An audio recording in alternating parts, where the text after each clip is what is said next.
Alright, listen, it's not as stupid as it sounds, okay? Welcome to Terraria again, that's all I do on this channel. Today, I have a simple question. How many rifles do you think are in Terraria? 10?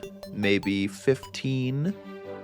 No, wrong. You're an idiot. It's 6. You get a whole 1 choice in pre-hard mode and 4 in hard mode. The only exception is the Christmas weapon, the Red Ryder BB gun. The problem with that is it's the middle of May right now and nowhere near Christmas, so we get 5 weapons to work with. So with that oh so varied choice in weapons, is it possible to beat Master Mode Terraria? To find out, we're loading into a medium-sized world. I'm also not starting with a rifle, but since it comes out of Shadow Orbs, we'll get it as soon as I have bombs. We're also using Fargo's mutant mod, and I'm actually using it this time. I didn't forget that the mutants exist. Thank you, Discord, for telling me to use them. The second we load into our world, we dive into the nearest cave for some bombs. We use a wand of sparking to give us some light. Relax, I'm not using it to fight anything. I'm just lighting the cave. We find 7 bombs instantly, so all that's keeping us from our sweet baby boy is finding the corruption biome. After some quick housing, which doesn't at all look like I used instant houses, we head off to the right to try to find the corruption. Long story short, it's not over here. There is an umbrella, so I don't have to be super careful when I jump down the corruption holes.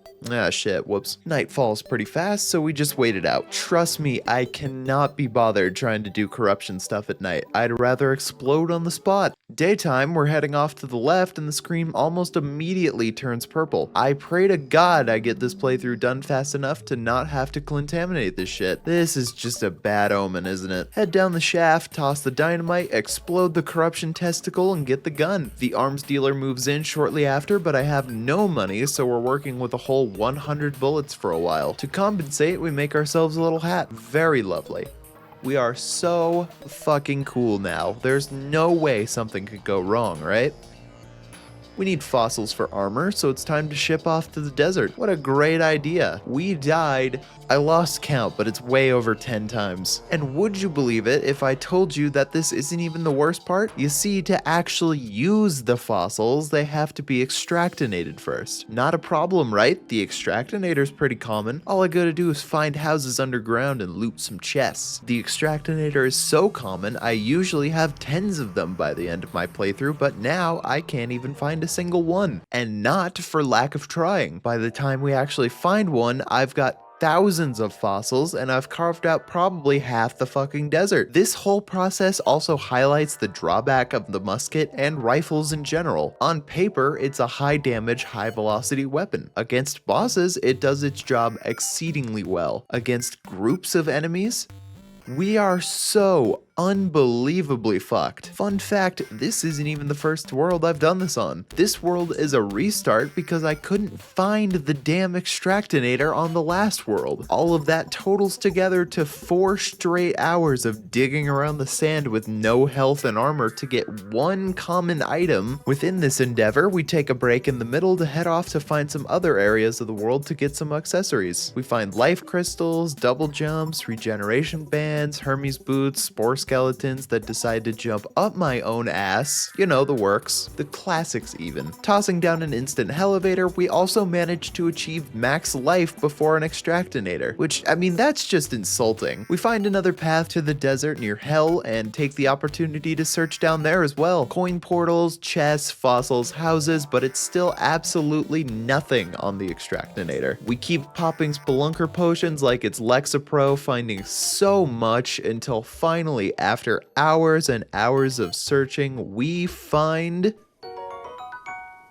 Fuck yeah, magic conch. 2 minutes later, we got ourselves an extractinator just in time. Setting up our crafting stations, chests, all that. We get the armor, a hook, lava bucket, and get to work taking out some sweet, sweet goblins. We work super hard. I mean, I have to stand here all day over this shallow little pit of lava and wait for them to jump in, and nobody even appreciates it. Fighting goblins, man, it's a lost art. On that note, I want meteor bullets, so it's time to take out the big big worm man. All we do is blow up a big hole and set up one platform, and that's more than enough to take him out. I feel like this is as good a time as any to mention that this is not the first time I've done this playthrough. I lost the footage when I changed computers, but between that and remembering that Fargo's mutant mod exists, we're gonna get somewhere this playthrough. Now, while I said it's enough to take him out, that doesn't even almost mean it's fast. In fact, shooting him one segment at a time with 20,000 health isn't exactly some speedy process. It's not the easiest process ever, but we cope. Oh my god, the worm scarf. I missed you so much. Don't ever leave me again. Once he's dead, we go ahead and take out the eye too. It's always a pretty easy fight. Unless you're an idiot, then it gets real tough. But eventually we do lure him over to the arena so we can kill him. Anyway, Shield of Cthulhu. Once the meteorite lands, we scoop it all up immediately. Meteor bullets are the only piercing weapon I've gotten pre-hard mode, and I'll need them for the Wall of Flesh. There's no question about it. I'll save up what I've got since I don't really feel like bothering with getting more meteorite. Cool, since all that's done, we gotta take on the big bone boy, Skeletron. First up is an upgrade to the accessories, which means a quick trip to the Sky Islands and the underground to find our favorite little shithead, the Goblin Tinkerer. After that, all our accessories are up to par. Great. I'm feeling bold, so same night, quick 2 platforms and a fight with the big bone master himself. Look, I'll keep it real, the fight's not super interesting. I've got 1,700 hours in this game. Do you really think I'm gonna die to Skeletron? Come on now, I'd never do that. Have some faith. All we really need from the dungeons are a few bones for Skeletron Prime summons. I'm not worried about much else if I'm honest. Maybe a cobalt shield if I'm feeling it. We're setting up the insta-tracks we'll need, one in hell and the other in the sky. You know the deal, we got the Moonlord minecart, or the MLM cart for short. Wait. The thing is, we need the one in hell too, because I pretty much need as much distance as I can get with the Wall of Flesh. Partially because the musket has more range, partially because get him the hell away from me. We summon his ass up because I'm feeling ballsy and... well, the fight is super boring. I mean, it's exactly what you'd expect from a strategy like this. The cool thing about the minecart is we can stay as far away as possible from him and just shoot at him. That's about it. He goes down pretty quick. What a battle, am I right? We got him, boys. We got him. Hard mode is here, and with it comes 2 new weapons, both of which drop from the Wall of Flesh. Meaning if I want the good one that doesn't make me a mage, we gotta grind for it. Well, it only took 6 tries. Only 6 times I had to do this minecart bullshit. Simply agonizing. In any case, we have the laser rifle and the clockwork assault rifle. The clockwork assault rifle is a classic and will be the weapon of choice alongside our next pick, while the laser rifle will look great in the merchant's inventory. This and the next weapon will be our only 2 until post-golem, by the way, so make of that what you will. Before we crack down on hard mode stuff, we need the materials for the altar exterminator. We get that, we crack the altars, in more ways than one, and we start the sweet hard mode ore grind. We got cobalt, mithril, and adamantite, so we will be getting hollowed armor as soon as possible and using adamantite for as short a time as possible.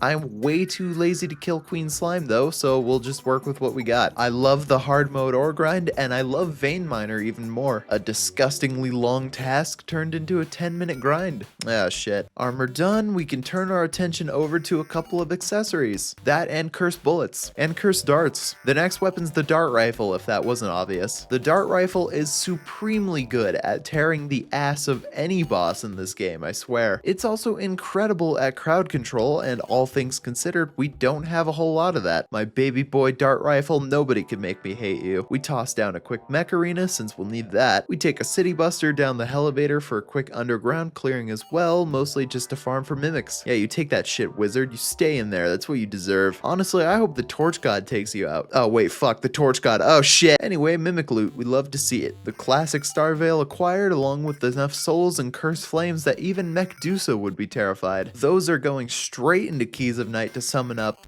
mimics. Okay, honest question, real talk. Would you fuck a mimic? You gotta think, it's got some sharp teeth. Is that worth the risk of that tongue? I mean, it's worth it to me. I don't give a shit. This also brings to attention the fact that my entire world is gonna be unlivable pretty shortly. But on the other hand, dart rifle. And with that, we can fight the destroyer. It goes very poorly. I have 0 potions, bad armor, and a lack of wings. It couldn't have gone worse if I tried to make it go worse. We'll grind the potions and try again tomorrow. Just the basics, nothing special. It is what it it is. We summon him up for attempt 2. Oh, fuck me, man. Okay, attempt 3. We got it. I'll just reforge and try again. We try to stay on the top platform as that gives me the most chance of dodging his charge. The probes are usually taken care of by the cursed dart rain, but if they're not, that's the huge problem we have to pull out the clockwork assault rifle for. Eventually, we ice the destroyer and crack open the treasure bag. I was gonna farm for some wings, but since we got a set, I might as well just use them. We face off against the destroyer a second time as well, just for the sake of armor. Once we got that out, it's time to face off against the twins. And yeah, that seems about right. We're really getting our ass beat here, huh? We take the opportunity to get some crystals for crystal bullets by totally not duplicating the ones we have. We would never duplicate the ones we have. I would never just duplicate the crystals I have. Alright, twins, round 2. The crystal bullets are definitely the damage difference between winning and losing. Spasmatism first, retinazer second, you know the drill, it's the industry standard. Pick on the strong, bully the weak. In and out. It's the exact same thing when you beat up twins in real life. Okay, Skeletron Prime. There's not too much to say about him, except we killed ourselves the first time. I was gonna run out of time and didn't really feel like wasting my life fighting him just to die on the same night anyway, so we ended it all. Completely rational train of thought. I don't know what you're talking about. Once we do that, we sleep through a full day and fight him again.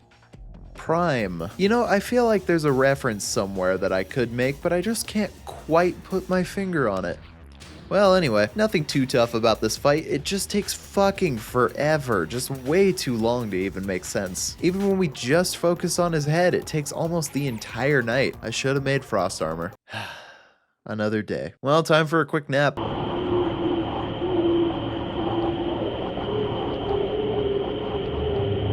Well, that's longer than I meant to sleep for. I'm sure half the world is corrupted now, but at least there's life fruits in the jungle. We immediately find a Plantera bulb. The only thought in my head is, well, fuck it, what's the worst that can happen? One quick arena later and we do what we need to do to MILF like Plantera. We circle around her in her first phase because as much as I need her to touch me, I do not want her to touch me. The second she enters phase 2, we do the exact same thing, except bigger circle. Plantera is not a difficult boss and I'm tired of pretending she is. We take her out incredibly fast and start searching for the temple since that's literally all I have to find at this point. On the way, we collect some chlorophyte ore because we'll need it for shroomite and bullets. Very fun.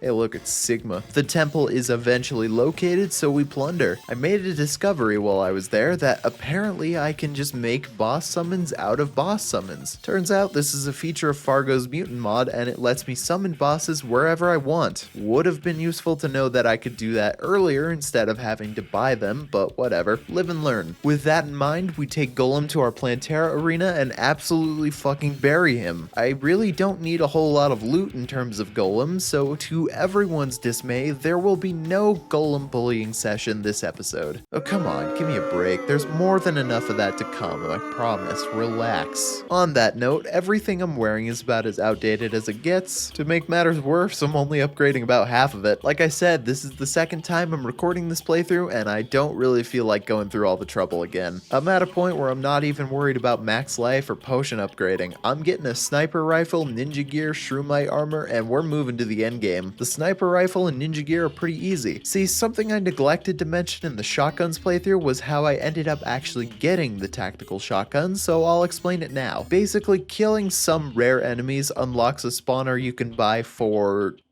well, it had to be balanced somehow, right? One of these summons is the Amalgamated Skull, and that summons all the Skeleton Gunners. All you gotta do is kill one of each and you get the spawner, and it's the same thing with Bone Lee. So we pop over to the dungeon to do that exact thing. The Shroomite problem will get taken care of at the exact same time, just gonna pop an artificial mushroom biome on the dungeon, and that takes care of that. I'm telling you, it's all about efficiency in this playthrough. We are so fucking cool. Not to mention we're getting some use out of the MLM cart that's not just killing the Moonlord. Sniper rifle in hand, accessories are good enough. Time to finally begin our battle with the cultist. And I mean, what the fuck did you expect? It's the lunatic cultist and I have a sniper rifle. I feel terrible for him. Pillar time, this is gonna be the most tedious part of the playthrough. No safety nets, no piercing, no multi-target, just a sniper rifle and a dream. Since I don't need any special pillar weapons, we're just moving left to right. We're starting with the Nebula Pillar, which is about as annoying as you guess. Even sniper rifles can't take these guys out in 1 to 2 shots. It has to take 3 or more, of course. God forbid it's reasonable. We wear the pillar down, and I discover that the sniper rifle can actually be a sniper rifle. We can hit the pillar without even going into the pillar's range, which is pretty fucking cool for me. Well, isn't that just a nice way to cheese things? I'll keep that in mind. Onto the solar pillar next, and this is just way easier. Between the pillar and the sniper rifle, I barely even die at all. Strollers can't reach me, crawltipedes don't aggro, we're good to go, honestly. Get fucked, solar pillar, get fucked. After that is the vortex pillar, and that's as easy as it gets. Next up is the stardust pillar, and after playing the nightmare that was the Get Fixed Boy seed, I don't think anything's ever felt better. Unbelievable how much more bearable the experience is when this thing isn't in some random hole underground. Thank God for that. And so finally, after, wow, 7 hours? This felt way longer than that. I thought for sure we'd been playing for 2 days at this point. Okay, well, after 7 hours, I guess, we're at the Moon Lord, so we take to the sky in the minecart. Oh, wait, hold on, wait. Oh, no, I fucked up. I forgot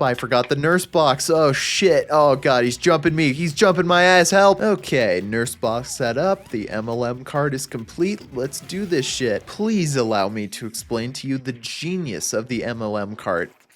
There's no genius, it's just me being too lazy to get a fish mount. I'm gonna be so real. If anything, this shit is the opposite of genius. But I should absolutely sell a shirt that just says MLM on it with a picture of a squid in a minecart though. That'd be so fucking funny. Right, back on topic. Back and forth on the minecart with the big squid man chasing us the whole time. The sniper takes him out relatively quick since the bullets track and his eyes are stationary, unlike with the shotgun, which ended up being incredibly slow. If we need safety heals, we can head back real easy, but for the most part, I don't even need my hands on the keyboard to take him out. And just like that, one of the shortest Terraria playthroughs of my life has been completed. Sorry if this video felt a little off. I really hate having to re-record footage, especially with stuff like this. But I feel like the challenge makes up for it, and it was still fun. Long live the dart rifle. Also, I'm completely serious about that shirt. I might make one for myself. If you want pictures of it, join my Discord. Now that's how you plug a Discord. Let's go! See you in the next video!